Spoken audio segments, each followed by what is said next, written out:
Assalomu alaykum hurmatli vatandoshlar. Qanday ahvolinglar, yaxshimi? Bugun 4-oyning 23-kuni. Tunugun Amerika Davlat Majlisida Xitoyga qarshi bir qancha qonun ma'qullanibdi. Bu qonunlarni Amerika Demokrat partiyasi va Cumhuriyet partiyasi birlikda o'tirib qo'yibdi. Demak, Amerika Davlat Majlisi ma'qullangandan keyin, Amerika prezidenti qo'l qo'ygandan keyin rasmiy Amerikaning qonuni bo'lib, o'zining funksiyasilik rolini ijro qilishga boshlaydi. Bu qonun ijro qilish tartibiga kirganda Xitoy hukumatiga texmo qaqshatqish zarba bo'ladi. Tunugun Amerika Davlat Majlisida ikki qonun ma'qullandi. Birisi bo'lsa Amerika hukumati kelar yillik Xitoyning qishliq olimpik yig'iniga qatnashmaslik. Yana birisi bo'lsa atalmish Xinjiangdagi har qanday mahsulot va tovarlarni Amerika bozoriga kirgizmaslik. Mana bu ikki qonun oldimizdagi yaqin mezgilda Xitoy hukumatiga og'ir zarba berdi. Xitoyning qishliq olimpik yig'iniga Amerika hukumatining qatnashmaslik qonuni Amerika Xitoy bilan raqobatlashish umumiy kategoriya qonun tartibi ichiga kirdi ekan. Amerika Xitoyni Amerikaning raqobatchisi deb qarab, Xitoy bilan raqobatlashish umumiy qonuni 280 bet bo'lib, bu qitim yana qo'shimcha qilib Amerika hukumati va hukumat xodimlari kelar yillik Xitoyning qishliq olimpik yig'inini boyqut qilishga chaqiradigan qonun ekan. Bunda aytganda, hukumat va hukumat xodimlari butunlay Xitoyning olimpik qishliq yig'iniga qatnashmaydi ekan. Ya'ni Amerikaning diplomat xodimlari, hukumat rahbarlari, hukumatga vakillik qiladigan rahbarlar butunlay bu yig'inga qatnashmaydi ekan. Lekin Amerikaning shaxsiy top mas'ullari, tanarkat xodimlari va tantarbiya ishlariga mas'ul jamiyatlar ular cheklamaga uchramaydi ekan. O'z ixtiyorida bo'ladi ekan. Demak, Xitoyning kelar yillik qishliq olimpik yig'iniga Amerika hukumati qatnashmaslik bu qonunni yo'l qo'yish orqali butun g'arb dunyosiga vakolatan boshlamchilik va ulgulik rolini o'ynaydi ekan. Endi bundan keyin boshqa davlatlarmi, masalan, Yevropa Birligi, Kanada davlatlarimi bundan keyin Amerika hukumatiga ovoz qo'shib, har qaysi davlatlarning hukumatlarimi Xitoyning olimpik yig'inini boyqut qilish qarorlarini orqama-orqa yo'l qo'ydi ekan. Xitoy hukumati qishliq olimpik yig'inini echish orqali o'zini dunyodagi cho'ng davlatman degan shaklda obrazini ko'tarib, xalqarada obro'li bo'laman degan umidi endi yerga urildi ekan. Xitoyning bundaq qishlik olimpik yig'inini echish plani xuddi 1936-yili natsist Gitlerning ochgan qishlik olimpik yig'iniga o'xshaydi ekan. Hech qanday farqi yo'q ekan. 1936-yili natsist Gitler qishliq olimpik yig'ini echish orqali xalqaroning izzat hurmatiga erishib bilib, 3 yil o'tkazib, 2-dunyo urushini boshlab o'tgan. Xi Jinpingning maqsadi mana shundaq. Gitlerning qishlik olimpik yig'inini o'tkazishi tarixning nomussizlik bir davri bo'lib hisoblanadi ekan.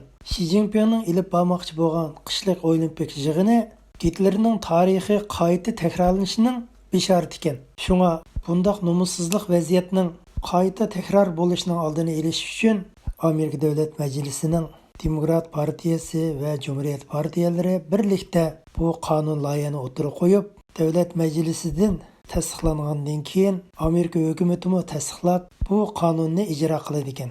Amerika Davlat Majlisi yig'inida Cumhuriyet partiyasidan bo'lgan Romini apandim mundaq bir so'zni alohida eskartibdi. Bir tarafdan Uyg'urlar ustidan irq qirg'inchilik elib berayotgan, yana bir tarafdan bo'lsa qishliq olimpik yig'inini echib, obro'y qozinaman degan bundaq hukumat davlatining yig'iniga qatnashishining o'zi kishini intayin cho'chitadigan bir vahshiylik ahvol debdi.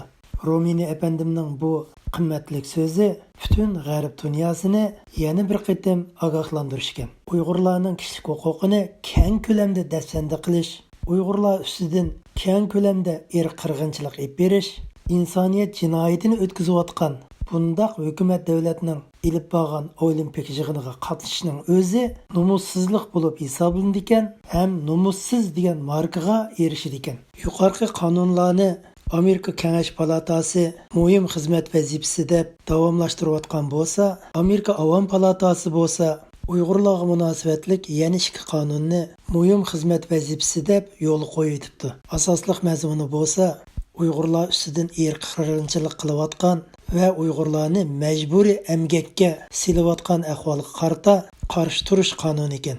Bo'libmi Uyg'urlarni majburiy emgak silishning oldini olish qonuni ekan. Bu qonunni Demokrat partiyasidan bo'lgan Makevin apandi, Cumhuriyet partiyasidan bo'lgan Simis apandilar o'tirib qo'ygan qonun loyiha ekan. Bu qonun loyihaning asosliq mazmuni atalmış Şinjandan ishlangan har qanday mahsulot, mayli yerlik mahsulot bo'lsin, konbaylik mahsulotlari bo'lsin, zodi atalmış Şinjandan ishlangan har qanday mahsulotlarning Madin Şinjan degan har qanday mahsulotlarning eksport qilishni cheklaydi ekan. Ya'ni Amerika bozoriga kirishni cheklaydi ekan. Paxta mahsulotlarmi ichida. Bu yerda chet eldagi Uyg'urlarga eskartadiganimiz, vatanimiz Uyg'uriston, Sharq Turkistonda ishlab chiqargan yerlik mahsulotlar, ya'ni paxta mahsuloti, yong'oq, chilan, kishmish, atlas qatorliq yerlik mahsulotlarning hammasi Xitoy shirkatlarining monopolligida. Uyg'urlarni tuvan emgak shaqqi, majburiy emgak silish orqali bu mahsulotlarni monopol qilib, chet davlatlarga eksport qilyotdi. Vatanimizdan chiqqan mahsulotga deb bu mahsulotga biz $1 xarjlasak, Xitoy va Xitoy shirkatlariga $1 yordam qilgan bo'lamiz. Bu masalani biz jiddiy o'ylashimiz kerak.